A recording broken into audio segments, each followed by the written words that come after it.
Hello students, welcome back to my channel physics समझो। तो student, आज के इस वीडियो में हम लोग नीट में पूछे गए प्रीवियस ईयर क्वेश्चन को डिस्कस करेंगे, ठीक है। और जितने भी क्वेश्चंस होंगे वो सारे इलेक्ट्रिक डायपोल पर बेस्ड होंगे। तो हम लोग उन क्वेश्चंस को सॉल्व तो करेंगे ही, लेकिन उससे रिलेटेड जो भी छोटे छोटे कॉन्सेप्ट होंगे या फिर जो हमारा बेसिक कॉन्सेप्ट है उसको भी हम लोग रिवाइज करते हुए आगे बढ़ेंगे, ठीक है। तो चलिए स्टार्ट करते हैं। तो स्टूडेंट, फर्स्ट क्वेश्चन है जो नीट 2001 में पूछा गया है, ठीक है। क्वेश्चन कह रहा है if a dipole of dipole moment vector p is placed in a uniform electric field E, then torque acting on it is given by. यानी स्टूडेंट, एक हम लोग सबसे पहले यूनिफॉर्म इलेक्ट्रिक फील्ड बना लेते हैं। ये हमारा क्या है? यूनिफॉर्म इलेक्ट्रिक फील्ड, ठीक है। और इस यूनिफॉर्म इलेक्ट्रिक फील्ड में डायपोल है, इधर हमारा -q, इधर हमारा क्या है? +q, ठीक है। तो इलेक्ट्रिक फील्ड की वजह से +q पे फोर्स लगेगा कितना? F = +qE, और नेगेटिव चार्ज पे लगेगा F = -qE, ठीक है। और इसी फोर्सेस के वजह से ये जो डायपोल है वो अपने एक्सिस के अबाउट क्या करेगा? यानी रोटेट करना स्टार्ट कर देगा, ठीक है। और रोटेट करने की जो ये टेंडेंसी होती है उसी को हम लोग क्या बोलते हैं? टॉर्क बोलते हैं। और टॉर्क का जो फॉर्मूला आता है वो कितना आ जाता है? टॉर्क = PE sin थीटा, ठीक है। अगर इसको वेक्टर फॉर्म में लिखेंगे क्या लिखेंगे? Vector tau = vector P cross vector E, clear student. अब देखिए ऑप्शन देखिए, तो वेक्टर है, इस पे डॉट प्रोडक्ट है, जबकि यहाँ क्रॉस प्रोडक्ट है। वेक्टर ऑप्शन बी ये हमारा क्या करेक्ट है, इस पे प्लस है माइनस है, तो ये दोनों तो होगा नहीं, है ना। यानी ऑप्शन नंबर हमारा कौन सा है? सी है, ठीक है। अब देखिए नेक्स्ट क्वेश्चन है जो नीट 2006 में पूछा गया है। क्या बोल रहा है? An electric dipole of dipole moment vector P is lying along a uniform electric field, है ना। यानी यहाँ पे भी हम लोग एक यूनिफॉर्म इलेक्ट्रिक फील्ड बनाते हैं। ये हमारा यूनिफॉर्म इलेक्ट्रिक फील्ड। अब जो डाइपोल मोमेंट वेक्टर का डायरेक्शन है वो किधर है? Along the uniform electric field. मतलब ये हमारा इधर -q है ना, इधर हमारा क्या हो गया? +q, और this is the direction of electric dipole moment, ठीक है। यानी दोनों सेम डायरेक्शन में। अब बोला work done in rotating the dipole by 90 degree. अब इस डाइपोल को हम लोग क्या करते हैं? 90 डिग्री रोटेट कराते हैं। मतलब हम लोग कुछ इस तरीके से लेके जाते हैं, है ना। एंगल कितना हो गया? 90 डिग्री। तो उस पे हम कितना वर्क कर रहे हैं, है ना, हमारा वर्क डन निकालना है। तो देखिए यहाँ पे मान ले रहे हैं कि इनिशियली θ1 है ना, और बाद वाला जो एंगल होगा वो कितना? θ2। तो हम कहां से चलना स्टार्ट किए?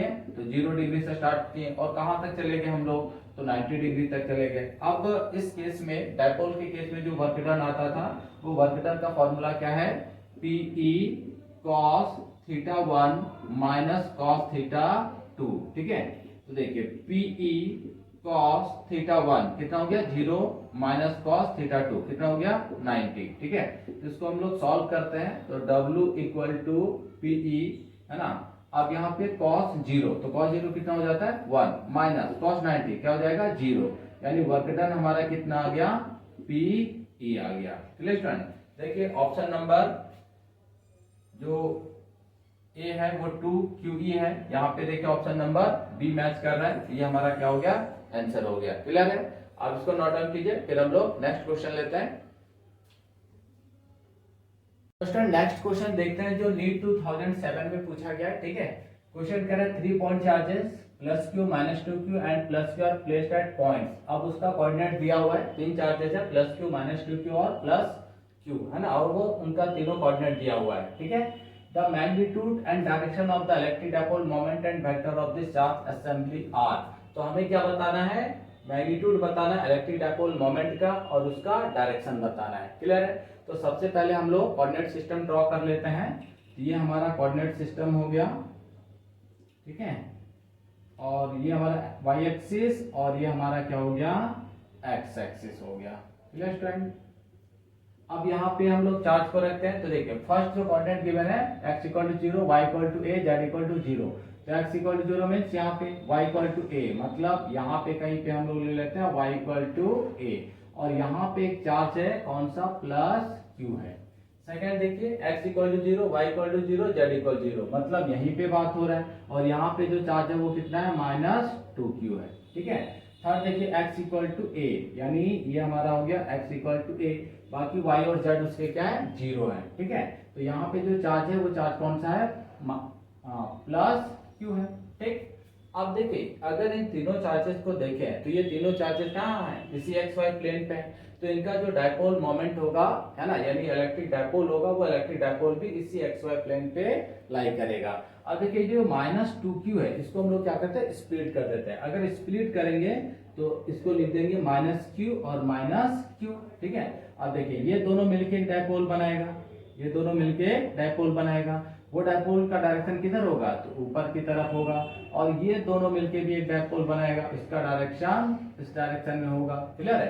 यानी कहने का मतलब है कि एक डायपोल इधर है वेक्टर p, एक डायपोल हमारा y एक्सिस में है वेक्टर p, है ना, और इन दोनों के बीच का एंगल कितना है, 90। तो हमें मैग्नीट्यूड चाहिए, तो इनका क्या निकालना पड़ेगा, रिजल्टेंट निकालना पड़ेगा। तो वो रिजल्टेंट कहां से जाएगा, तो इसके बीच से जाएगा। ये हमारा क्या होगा, p नेट, है ना। अब हम लोग को रिजल्टेंट निकालने के लिए आता है, तो चलिए स्टार्ट करते हैं।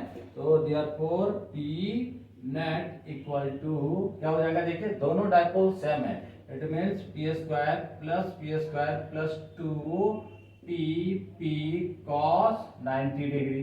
अब ये टर्म क्या हो जाएगा, 0, है ना। तो यहाँ से हम लोग को क्या मिलेगा, 2p²।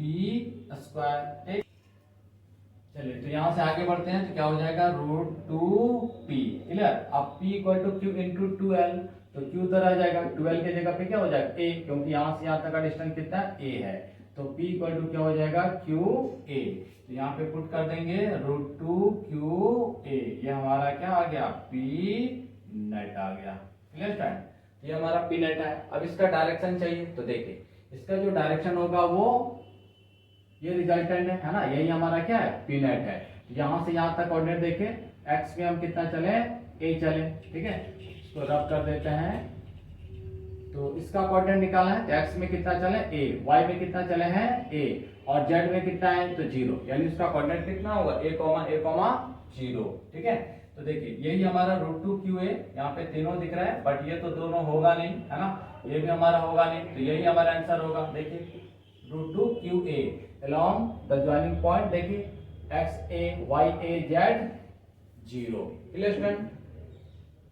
तो स्टूडेंट नेक्स्ट क्वेश्चन देखते हैं, जो नीट 2013 में पूछा गया है। ठीक है, क्या कह रहा है, an electric dipole of dipole moment vector p is aligned parallel to uniform electric field vector E, the energy required to rotate the dipole by 90 degree. यानी स्टूडेंट इससे पहले जो क्वेश्चन हम लोग सॉल्व किए, सेम क्वेश्चन है, वहां पे क्या बोला गया था कि वर्क डन फाइंड कीजिए कि 90 डिग्री तक अगर उसको रोटेट करा के ले जाते हैं डायपोल को, तो कितना वर्क डन करना पड़ेगा। यहाँ पे क्या मांग रहा है, एनर्जी रिक्वायर्ड, यानी कितना एनर्जी लगेगा। तो सिंपल सा फंडा है कि अगर हम वर्क डन फाइंड कर लेते हैं, तो वर्क डन ही क्या हो जाएगा, उस सिस्टम का पोटेंशियल एनर्जी में कन्वर्ट हो जाएगा। ठीक है, तो देखिए यूनिफॉर्म इलेक्ट्रिक फील्ड, तो ये हमारा क्या हो गया, यूनिफॉर्म इलेक्ट्रिक फील्ड। क्लियर है? और इसमें जो डायपोल है, वो डायपोल इधर -q इधर +q, ठीक है। और डायपोल मोमेंट वेक्टर का जो डायरेक्शन वो पैरेलल टू इलेक्ट्रिक फील्ड है। क्लियर है? अब इसको रोटेट कराना है कितना, 0 से 90 डिग्री, 90 डिग्री तक रोटेट कराना है, यानी इसको 90 डिग्री तक रोटेट कराना है। तो इनिशियली θ1 कहाँ पे होगा, 0 पे, है ना। और 0 से इसको रोटेट करा के कहाँ तक लेके जा रहे हैं, तो 90 तक लेके जा रहे हैं। तो वर्क डन का फॉर्मूला हम लोग को पता है, क्या होता है, PE cos θ1 माइनस cos θ2। ठीक है, तो PE cos θ1 कितना, 0 degree, minus cos θ2 90 degree, cos 90 क्या हो जाएगा, 0। तो यहाँ पे क्या होगा, 1 माइनस 0। ठीक है, तो ये हमारा कितना आ गया, PE, है ना, यानी वर्क डन कितना आ गया, P। अब किसी भी सिस्टम पे जो हम वर्क करते हैं, वही उसमें क्या होता है, पोटेंशियल एनर्जी के फॉर्म में स्टोर हो जाता है, यानी therefore U equal to W। तो U इक्वल टू क्या हो गया, PE हो गया। Clear student? तो देखिए ऑप्शन नंबर कौन सा है, तो ऑप्शन नंबर सी। ठीक, नेक्स्ट क्वेश्चन है स्टूडेंट, जो नीट 2004 में पूछा गया है। ठीक है, देखिए an electric dipole has a magnitude of its charge SQ and its dipole moment is P, है ना। डायपोल मोमेंट कितना है, P है, चार्ज कितना है, Q है। It is placed in a uniform electric field E, यानी डायपोल को जो है यूनिफॉर्म इलेक्ट्रिक फील्ड में रखा गया है। If it's dipole moment is along the direction of the field, और जो डायपोल मोमेंट वेक्टर है वो अलोंग द डायरेक्शन है किसका, इलेक्ट्रिक फील्ड वेक्टर का। यानी स्टूडेंट इधर हम लोग सबसे पहले एक यूनिफॉर्म इलेक्ट्रिक फील्ड बना लेते हैं। तो ये हमारा हो गया यूनिफॉर्म इलेक्ट्रिक फील्ड। ठीक है, ये -q इधर हो गया +q, और ये डायपोल मोमेंट वेक्टर का डायरेक्शन। तो डायपोल मोमेंट वेक्टर जो है वो अलोंग दी क्या है, इलेक्ट्रिक फील्ड वेक्टर है। ठीक है, द फोर्स ऑन इट यानी force on it and its potential energy are respectively. तो इस डायपोल मोमेंट पे कितना फोर्स लग रहा है वो हमें फाइंड करना है, और इस डायपोल मोमेंट का पोटेंशियल एनर्जी कितना है। ठीक है, तो देखिए इस इलेक्ट्रिक फील्ड की वजह से इस प्लस क्यू चार्ज पे फोर्स किधर लगेगा, तो इस डायरेक्शन में लगेगा। कितना लगेगा, F equal two plus Q लगेगा। क्लियर है। और इस इलेक्ट्रिक फील्ड की वजह से इस नेगेटिव चार्ज पे इस डायरेक्शन में फोर्स लगेगा F equal to minus q. Clear है। तो इस डायपोल पे नेट फोर्स अगर हम लोग निकालते हैं तो F नेट क्या हो जाएगा, तो प्लस क्यू और माइनस क्यू। क्लियर। तो ये दोनों क्या होंगे, कैंसिल हो जाएंगे, और फाइनली कितना रिजल्ट मिलेगा, 0। ठीक है, तो डायपोल पे जो एफ नेट है वो हमारा क्या है, 0 है। Clear student. अब हमें क्या निकालना है, पोटेंशियल एनर्जी निकालना है ना। तो डायपोल का जो पोटेंशियल एनर्जी का फॉर्मूला है वो हमारा क्या, U equal to minus PE cos theta. Clear student. अब देखिए यहाँ पे जो डायपोल मोमेंट वेक्टर है वो इलेक्ट्रिक फील्ड के अलोंग है ना, पैरेलल है। तो यहाँ पे थीटा जो होगा वो थीटा कितना हो जाएगा, 0 डिग्री। ठीक, तो माइनस पीई कॉस 0 डिग्री। अब कॉस 0 डिग्री कितना हो जाता है, 1, यानी यू कितना हो गया, माइनस पीई। ठीक है, और ये वाला जो केस होता था ये एनर्जी क्या है, मिनिमम है ना। ये जो पोटेंशियल एनर्जी है वो मिनिमम एनर्जी है, और उसको हम लोग क्या बोलते थे, स्टेबल इक्विलिब्रियम, है ना। ये स्टेबल इक्विलिब्रियम का केस है। Clear student. तो देखिए कौन सा ऑप्शन में, यानी ऑप्शन ढूंढते हैं, नेट अपनेट कितना आ गया, 0, और पोटेंशियल एनर्जी कितना होना चाहिए, माइनस पीई, और ये क्या है, मिनिमम एनर्जी है। तो देखिए कोई भी ऑप्शन में हमारा जो फोर्स है वो 0 दिख रहा है क्या, ये ऑप्शन नंबर सी में। देखिए ऑप्शन नंबर सी में फोर्स 0 भी है, और एनर्जी इधर क्या है, मिनिमम है। बाकी सब में कुछ ना कुछ फोर्स है ना। F equal to q E जो पॉसिबल ही नहीं है, यानी हमारा ऑप्शन कौन सा करेक्ट है, option number C. Clear student. Student next question देखते हैं जो AIPMT 2006 में पूछा गया है। ठीक है, क्वेश्चन कह रहा है an electric dipole of moment vector P is lying along a uniform electric field vector E. The work done in rotating by 90 degree is। ये क्वेश्चन स्टूडेंट 2 बार रिपीट हो चुका है, नीट में भी पूछा गया और ये AIPMT में भी 2006 में ये क्वेश्चन पूछा गया, सेम क्वेश्चन है। ठीक है, तो चलिए स्टार्ट करते हैं। तो हम लोग क्या करते हैं, सबसे पहले एक यूनिफॉर्म इलेक्ट्रिक फील्ड बना लेते हैं। ये हमारा क्या हो गया, यूनिफॉर्म इलेक्ट्रिक फील्ड। अब यहाँ पे एक डायपोल रखा गया है ना, माइनस क्यू प्लस क्यू। ठीक है, और इस डायपोल का जो डायपोल मोमेंट वेक्टर है, वेक्टर P, वो किस डायरेक्शन में है, तो along the direction of electric field vector, यानी ये हमारा क्या हो गया, वेक्टर P का डायरेक्शन। क्लियर है। अब work done in rotating by 90 degree. अब इस डायपोल को क्या करते हैं, रोटेट कराते हैं, है ना, और रोटेट करा के कितना लेके जाते हैं, 90 डिग्री। तो इसके वजह से इस पे ये इधर फोर्स लगेगा, ये इस डायरेक्शन में रोटेट करेगा। ठीक है, तो कितना रोटेट कराना है, 90 डिग्री। अभी कैसा है, 0, यानी θ1 कितना है, 0 डिग्री, और 0 डिग्री से इसको रोटेट करा के कितना ले जाना है, 90 डिग्री तक। Clear student. तो वर्क डन का फॉर्मूला क्या हो जाता है, PE cos θ1 माइनस cos θ2। ठीक है, तो PE cos θ1 0 degree minus cos θ2 90 degree, क्या होगा, PE 1 माइनस 0 cos 90 0, तो W कितना आ गया, PE आ गया, है ना। ये वर्क डन हमारा है। देखिए कौन सा ऑप्शन है, option number B. Clear student. तो स्टूडेंट नेक्स्ट क्वेश्चन देखते हैं जो नीट 2012 में पूछा गया है। ठीक है, क्या कर रहे हैं, electric dipole of moment P is placed in electric field intensity E, यानी एक इलेक्ट्रिक डायपोल है और उसका मोमेंट कितना है, P है, और वो इलेक्ट्रिक फील्ड में प्रेजेंट है, जिस इलेक्ट्रिक फील्ड का इंटेंसिटी कितना है, E है।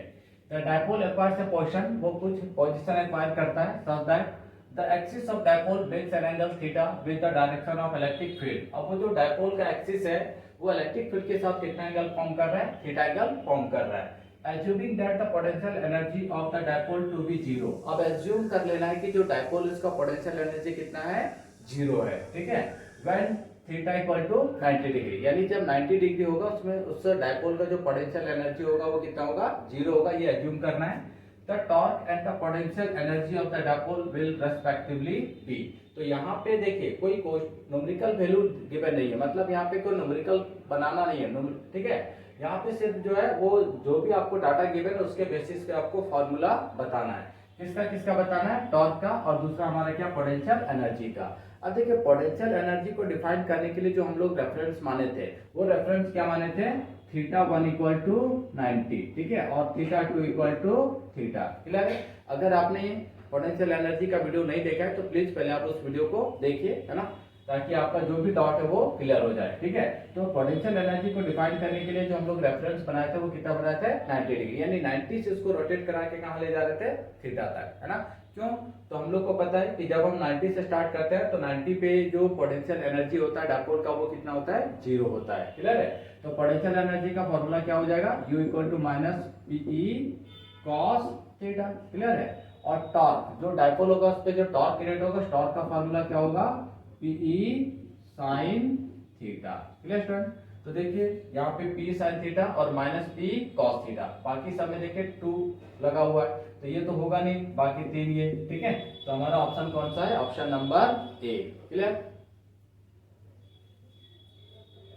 तो स्टूडेंट नेक्स्ट क्वेश्चन देखते हैं जो नीट 2016 में पूछा गया है। क्या बोल रहा है? An electric dipole is placed at angle of 30 degree with an electric field intensity 2 × 10⁵ newton पर कूलम। यानी जो इलेक्ट्रिक डायपोल है वो इलेक्ट्रिक फील्ड इंटेंसिटी के साथ कितना एंगल बनाए हुए है 30 डिग्री, और उस फील्ड का जो इंटेंसिटी है वो कितना है 2 × 10⁵ न्यूटन पर coulomb. It experience a torque equal to 4 newton metre, और जो डायपोल है वो कितना टॉर्क एक्सपीरियंस कर रहा है इलेक्ट्रिक फील्ड में 4 न्यूटन मीटर, है ना। आगे बोल रहा था चार्ज ऑन द डायपोल, तो डायपोल पे हमें क्या निकालना है? चार्ज निकालना है। It the dipole length is 2 centimetre, और डायपोल का लेंथ जो गिवन है वो कितना है 2 सेंटीमीटर है। तो सबसे पहले जो गिवन क्वांटिटीज है उसको हम लोग लिखते हैं। ठीक है, तो पहला क्या गिवन है theta, theta is what 30 degree. Electric field intensity 2 × 10⁵ newton पर कूलम। आगे क्या है? टॉर्क एक्सपीरियंस कर रहे हैं तो टॉर्क कितना है 4 न्यूटन मीटर, और हमें चार्ज निकालना है ऑन डायपोल। ठीक है, और it is the length, dipole length कितना गिवन है देखिए 2 सेंटीमीटर, यानी 2L जो है वो हमको गिवन है 2 सेंटीमीटर, जिसको मीटर में कन्वर्ट करते हैं तो 2 × 10⁻² मीटर। क्लियर है? अब देखिए हमें चार्ज निकालना है, तो चार्ज निकालना मतलब डायपोल मोमेंट का फॉर्मूला लगाना पड़ेगा P = Q × 2L, है ना। अब 2L तो पता है, Q निकालना है, P हमें नहीं पता, तो P कहां से मिलेगा? तो देखिए टॉर्क दिया हुआ है तो टॉर्क का फॉर्मूला लगा देते हैं, तो टॉर्क इक्वल टू क्या हो जाता है P साइन थीटा। ठीक है, अब देखिए टॉर्क कितना है 4, तो यहाँ पे 4, P हम यहाँ से निकालने वाले हैं, और E हमारा है 2 × 10⁵ और साइन थीटा की जगह 30 डिग्री, तो 4 equal to P × 2 × 10⁵ into sine 30 1/2, तो 2 यहाँ से कैंसिल हो गया, तो 4/10⁵ equal to P। It means P equal to 4 × 10⁻⁵ coulomb metre. Clear student? ठीक है, ये 10⁵ को नीचे ले आए। अब हम लोग को Q चाहिए, तो dipole moment therefore P equal to Q × 2L, तो Q इक्वल टू क्या हो जाएगा P/2L। ठीक है, तो P का वैल्यू देखिए 4 × 10⁻⁴ 5, तो 4 × 10⁻⁵/12, 12 कितना है 2 × 10⁻², तो 2 × 10⁻² कैंसिल हो जाएगा 2 टाइम्स में, तो 2 × 10⁻, ये -2 ऊपर जाएगा तो प्लस हो जाएगा, इट मींस वी गेट -3। ये क्या आ गया हमारा Q, तो Q इक्वल टू 2, अब इसको मिली में कन्वर्ट कर देते हैं तो मिली कूलम। ये हमारा क्या हो गया स्टूडेंट आंसर। ठीक है, तो देखिए कौन सा है 2, तो option number C. Clear student? Student next question देखते हैं जो नीट 2001 में पूछा गया है। ठीक है, देखिए क्या कर रहा है, electric field intensity due to dipole of length 10 centimetre and having a charge of 500 microcoulomb at a point on the axis at a distance 20 centimetre from one of the charge. यानी कहने का मतलब है स्टूडेंट यहाँ पे एक electric dipole है, ठीक है, और यहाँ पे मान ले रहे ये A है, ये B है, यहाँ पे चार्ज है -Q, यहाँ पे चार्ज है +Q। ठीक है, और लेंथ ऑफ डायपोल जो है वो कितना है 10 सेंटीमीटर। ठीक है, length of dipole equal to 10 centimetre, और इस पे जो चार्जेस है वो कितना है 500 माइक्रोकूलम, और ये भी कितने का है 500 माइक्रोकूलम। ठीक है, अब एक पॉइंट है on the axis at a distance 20 centimetre from one of the charge. ठीक है, तो ये इसका एक्सिस हो गया, ये इसका क्या हो गया एक्सिस हो गया। अब इसके एक्सिस पे कहीं पे एक पॉइंट है, मान ले रहे वो पॉइंट हमारा क्या P है। ठीक है, और उस पॉइंट का जो डिस्टेंस है वो किसी एक चार्ज से, या तो हम प्लस वाला ले सकते हैं या फिर माइनस वाला, तो किसी एक चार्ज से उसका जो डिस्टेंस है वो कितना है 20 सेंटीमीटर है। तो मान ले रहे हैं यहाँ पे वो पॉइंट पी है और इसका प्लस क्यू चार्ज से कितना डिस्टेंस है 20 सेंटीमीटर, ठीक ना। तो इस पॉइंट पे हमें क्या निकालना है, इलेक्ट्रिक फील्ड इंटेंसिटी कैलकुलेट करना है, क्लियर है। तो देखिए इसके वजह से इस पॉइंट पे जो इलेक्ट्रिक फील्ड इंटेंसिटी होगा वो किधर होगा, बाहर की तरफ, पॉजिटिव चार्ज है ना, तो E प्लस क्यू, और इस माइनस वाले की वजह से जो इलेक्ट्रिक फील्ड इंटेंसिटी होगा वो अंदर की तरफ, यानी E minus q, clear friend. तो देखिए इनके बीच का डिस्टेंस और इन दोनों के बीच का डिस्टेंस, यानी इनका ये जो डिस्टेंस है वो क्या है, बहुत कम है, तो इलेक्ट्रिक फील्ड इंटेंसिटी जो प्लस क्यू होगा वो माइनस क्यू वाले से क्या होगा, ज्यादा होगा, क्लियर है।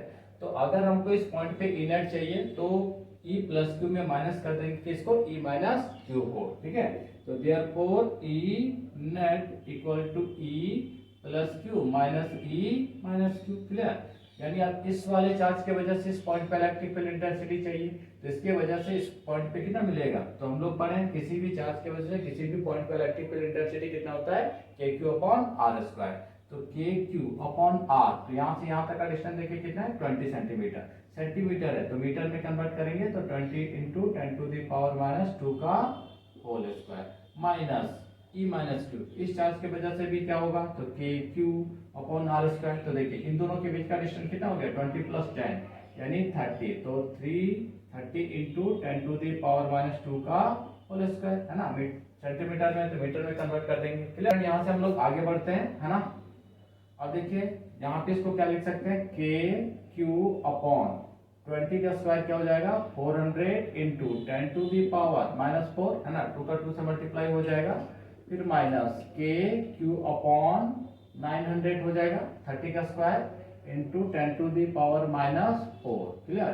कॉमन देखिए क्या होगा, K हो जाएगा, Q हो जाएगा, यहाँ से 100 भी कॉमन ले सकते हैं और 10 टू दी पावर माइनस 4 भी कॉमन हो जाएगा। अंदर क्या बचा, तो देखिए इस वाले में 1/4 माइनस इस वाले में क्या बच गया 1/9, ठीक है। तो K का value 9 into 10 to the power 9 into Q का वैल्यू कितना 500 माइक्रो कूलम, तो 500 into 10 to the power minus 6 upon 100 into 10 to the power minus 4, इधर हो जाएगा 9 माइनस 4 अपॉन 36, क्लियर स्टूडेंट। यहाँ से 2 जीरो कट हो जाएगा। अब देखिए माइनस 4 है, ऊपर जाएगा प्लस 4, तो 9 और 4 कितना हो गया 13, उसमें माइनस 6 कर देंगे तो 7 आएगा, क्लियर है।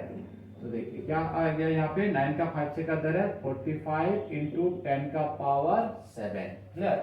अब यहाँ देखिए इसको 9 माइनस 4 यानी 5 अपॉन 36, क्लियर है।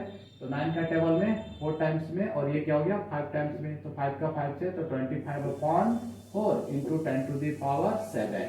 अब इसको डिवाइड करेंगे तो 6 टाइम में 24 आ जाएगा, तो 6.25 इंटू 10 टू दी पावर 7, ये हमारा क्या निकल गया है E नेट, तो क्या हो जाएगा न्यूटन पर कूलम, क्लियर फ्रेंड।